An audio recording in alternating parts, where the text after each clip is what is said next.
यांची भेट घेतली। सर्वानुमते निर्णय प्रक्रिया ही जागतिक व्यापार संघटनेच्या वैधतेचा पाया आहे असं सांगत सर्वसंमतीवर आधारित निर्णय प्रक्रियेत पुन्हा एकदा चैतन्य निर्माण करण्यासाठी परस्पर विश्वास निर्माण करणं गरजेचं आहे असं केंद्रीय वाणिज्य आणि उद्योग मंत्री पियुष गोयल यांनी म्हटलं आहे। ते कॅमेरून इथं आयोजित जागतिक व्यापार संघटनेच्या 14व्या मंत्रिस्तरीय परिषदेत बोलत होते। परस्पर विश्वास हाच जागतिक व्यापार संघटनेचा पाया असून यात कुठलीही तडजोड होऊ शकत नाही हे त्यांनी अधोरेखित केलं। संस्थात्मक रचना सक्षम आणि सदस्य राष्ट्रांच्या आकांक्षांशी सुसंगत असेल तरच एकात्मिक बहुपक्षीय व्यापार व्यवस्था बहरू शकते असंही ते म्हणाले। सध्याच्या अडचणींचा सर्वंकष आढावा घेण्याची गरज असल्याचं ते म्हणाले।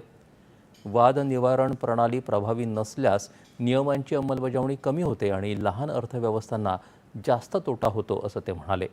व्यापारी सूड उगवण्यासाठी किंवा वैध देशांतर्गत धोरणांना आव्हान देण्यासाठी पारदर्शकतेचा शस्त्र म्हणून वापर करण्याविरोधात भारतानं यावेळी सावधगिरीचा इशारा दिला। पारदर्शकतेसोबत अर्थपूर्ण आणि सातत्यपूर्ण क्षमता विकास बांधणी झाली पाहिजे, जेणेकरून सर्व सदस्य देश आपली बांधिलकी न्याय्य आणि प्रभावीपणे करू शकतील असं भारतानं अधोरेखित केलं।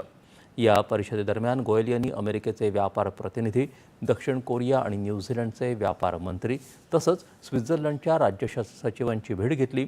गोयल यांनी या नेत्यांशी परस्पर हिताच्या क्षेत्रात गुंतवणूक आणि सहकार्य वाढवण्याबाबत तसंच द्विपक्षीय व्यापार वाढवण्याच्या विविध संधींवर चर्चा केली। यानंतरच्या बातम्या काही क्षणातच।